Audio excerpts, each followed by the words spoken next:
L'image de la marche n'est pas mauvaise pour parler de la prière. Sa pratique ressemble beaucoup à la démarche de tous ceux qui partent en pèlerinage. Les premiers jours en sont bavards, le corps se plaint qui a oublié les longues marches que pratiquaient nos ancêtres. La tête s'interroge sur la décision prise de se lancer à l'aventure. La mémoire est accaparée par ce qu'on a laissé derrière soi. Petit à petit, le rythme se prend. Le mouvement devient plus naturel.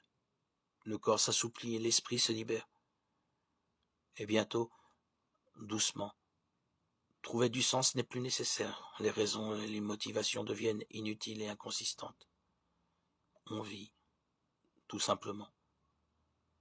Et dans cette paix retrouvée, dans cet équilibre restauré, dans ce contentement, le silence ouvre sa voie. Il faut oser prendre cette voie. Elle conduit à la découverte de l'ami, à la découverte d'un supplément, d'un surcroît, d'un excès de paix, d'équilibre et de contentement. C'est le propre du mystère de Dieu, de ne jamais être loin et de nous précéder toujours. C'est le propre du mystère de Dieu d'être immédiatement accessible et pourtant, beaucoup ne savent pas le trouver.